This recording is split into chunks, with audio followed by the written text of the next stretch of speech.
माता की, भारत माता की, छत्रपती शिवाजी महाराज की, धर्मवीर छत्रपती संभाजी महाराज की, जय भवानी, जय भवानी, जय श्रीराम, जय जय श्रीराम।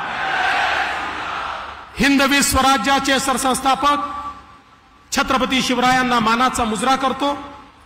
भारतीय राज्यघटनेचे शिल्पकार भारतरत्न डॉक्टर बाबासाहेब आंबेडकर यांना मानवंदना अर्पित करतो। लवकरच या ठिकाणी विश्व गौरव विकास पुरुष माननीय मोदीजी पोचणार आहेत, जवळच आलेले आहेत। तत्पूर्वी या सभेमध्ये उपस्थित असलेले माननीय मुख्यमंत्री एकनाथराव शिंदेजी, अजितदादा पवारजी, सन्माननीय राज ठाकरेजी, पीयूष गोयलजी, राणे साहेब, आठवले साहेब, जोगेंद्र कवाडेजी, विनोद तावडेजी, आशिष शेलारजी, सुनील तटकरेजी, मंगलप्रभात लोढाजी, अशोकराव चव्हाणजी, आपले सहाय्यी उमेदवार आणि मंचावरील सर्व मान्यवर, मी वेळ कमी असल्यामुळे सर्वांचं नाव या ठिकाणी घेणार नाही, पण आज शिवाजी पार्कवर बोलत असताना हिंदू हृदय सम्राट शिवसेना प्रमुख बाळासाहेब ठाकरेंची गर्जना मला आठवते। ते याच ठिकाणून म्हणायचे, माझ्या तमाम हिंदू बांधवांनो, मातांनो आणि भगिनींनो। त्यानंतर अशा प्रकारची गर्जना काल परवापर्यंत आम्ही उद्धव ठाकरेंची ऐकायचो, पण नुकतीच इंडिया आघाडीची बैठक या ठिकाणी झाली। याच शिवाजी पार्कवर इंडिया आघाडीवाल्यांनी त्यांना सांगितलं, उद्धव ठाकरे हे चालणार नाही, तुम्ही बदला। आणि त्या दिवशीपासनं उद्धव ठाकरेंनी माझ्या तमाम हिंदू बांधवांनो हे म्हणणं सोडून दिलं आणि आता ते नाव देखील घ्यायला तयार नाही। ही खरोखर एक शोकांतिका आहे बंधू भगिनींनो।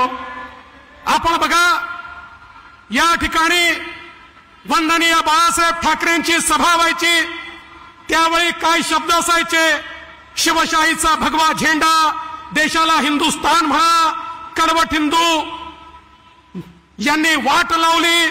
त्या ठिकाणी काँग्रेसवाले ठोले, शिवरायांचे मावळे, आदर्श असे अनेक शब्द आम्हाला ऐकायला मिळायचे।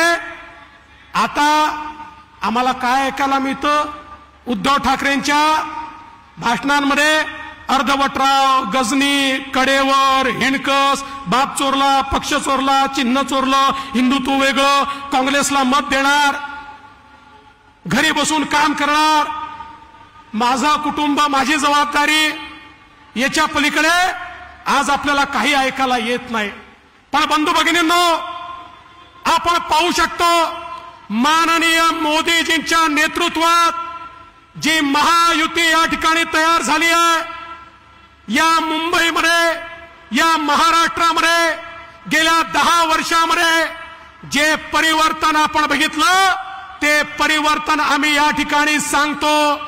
मुंबईचा बदललेला चेहरा आम्ही सांगतो, मुंबईचा अटल सेतू आम्ही सांगतो, मुंबईचा कोस्टल रोड आम्ही सांगतो, मुंबईची मेट्रो आम्ही सांगतो, मुंबईची एसटीपी आम्ही सांगतो, मुंबईच्या झोपडपट्टीवासियांना मिळणारं घर आम्ही सांगतो, धारावीचं रिडेव्हलपमेंट आम्ही सांगतो।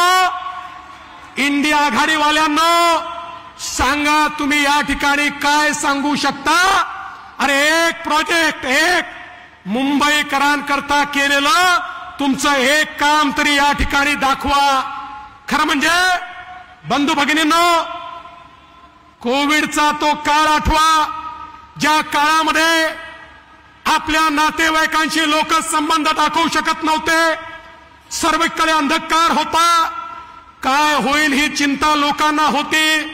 जगातले लोक म्हणायचे या भारतामध्ये 40-50 कोटी लोक तरी मरतील। अशा परिस्थितीमध्ये देशाचे प्रधानमंत्री मोदीजी यांना माहिती होतं 4च देशांनी कोविडची लस तयार केली होती. त्यांच्याकडे मी गेलो तर ते म्हणतील पहिले आमच्या लोकांना लस देतो मग तुम्हाला लस देतो. माझे लोक मरतील. अरे मोदीजींनी शास्त्रज्ञांना एकत्रित केलं. या ठिकाणी रॉ मटेरियल जमा केलं, रिसोर्सेस जमा केले.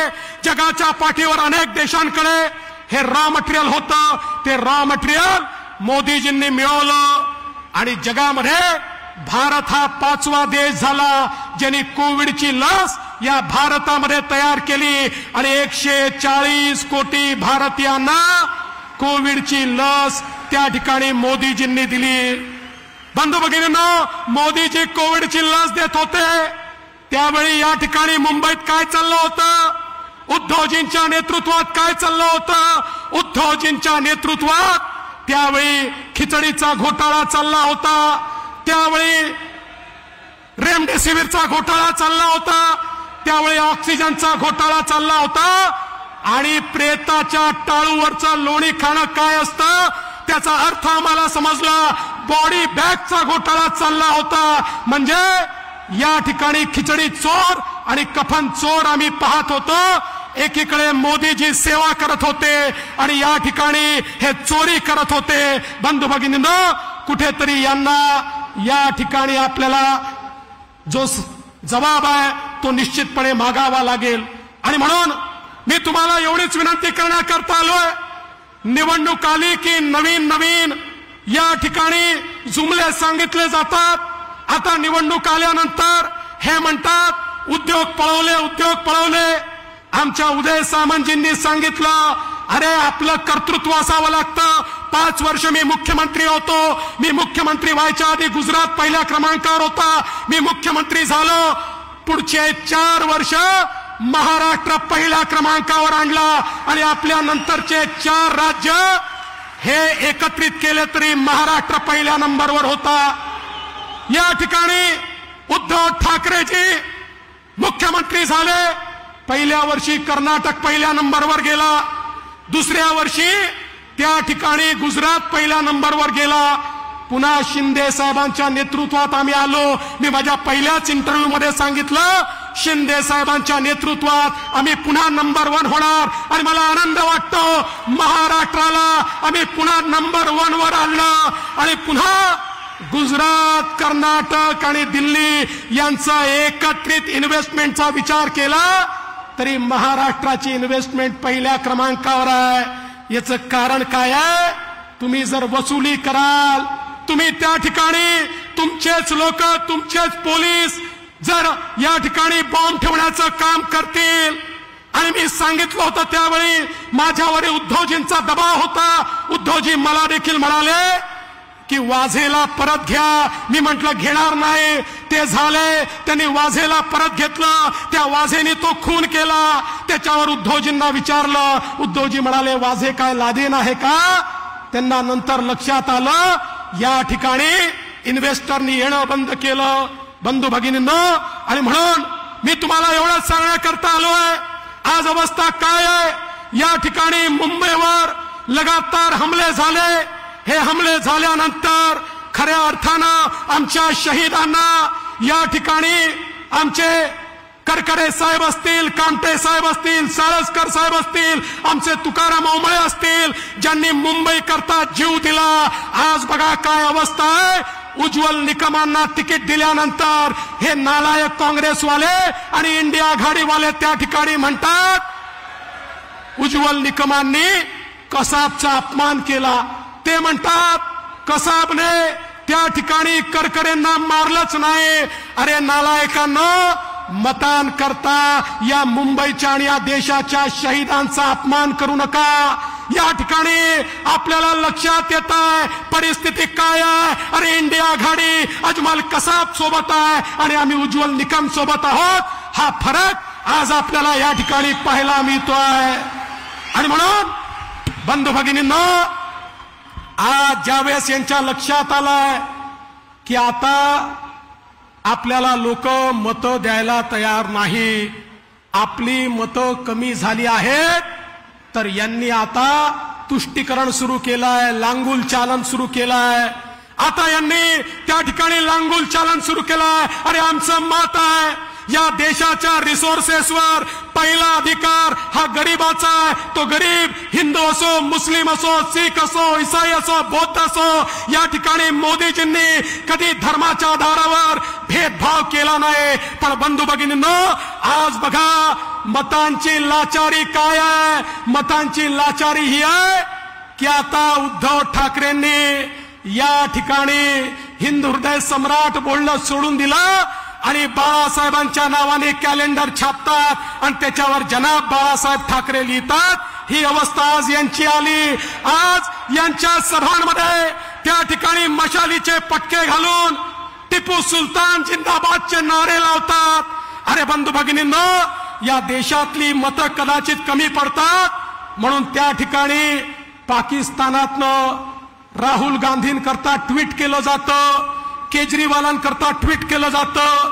आम्हाला वाटलं होतं उद्धवजी तरी वेगळे असतील, पण बंधू भगिनींनो, उद्धवजींच्या पक्षाच्या रॅलीमध्ये मुंबई बॉम्बस्फोटाचा आरोपी त्यांचा स्टार प्रचारक आहे. आणि त्याहीपेक्षा वाईट असं आहे की त्यांच्या रॅलीमध्ये पाकिस्तानचे झेंडे त्या ठिकाणी लहरवले जातात.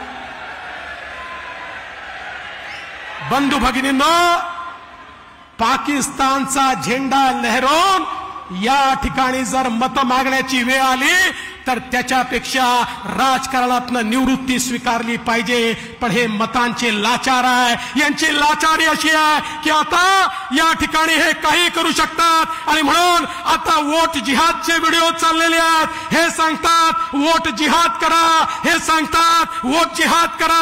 अरे त्यांना सांगा, या देशातला जो देशभक्त नागरिक आहे त्याच्याकरता हा लोकतंत्राचा, हा लोकशाहीचा यज्ञ आहे आणि एक एक देशभक्त नागरिक या लोकशाहीच्या यज्ञामध्ये आपल्या मताची समिधा टाकेल आणि मोदीजींना तिसऱ्यांदा देशाचा प्रधानमंत्री बनवेल. आणि म्हणून तुम्हाला एवढीच विनंती करण्याकरता आलो आहे. अरे लोकशाहीच्या यज्ञामध्ये तुमची समिधा हवी आहे. जर कोणी वोट जिहाद करत असेल तर देशभक्त या ठिकाणी लोकशाहीमध्ये आपल्या यज्ञामध्ये आपली मताची समिधा टाकतील आणि पुन्हा एकदा तिसऱ्यांदा माननीय मोदीजींना देशाचं प्रधानमंत्री आम्ही बनवू आणि या मुंबईमधले 6 उमेदवार हे महायुतीचे निवडून येतील, हा मला विश्वास आहे. आणि म्हणून मी आपल्या सर्वांना या निमित्ताने एवढंच सांगतो,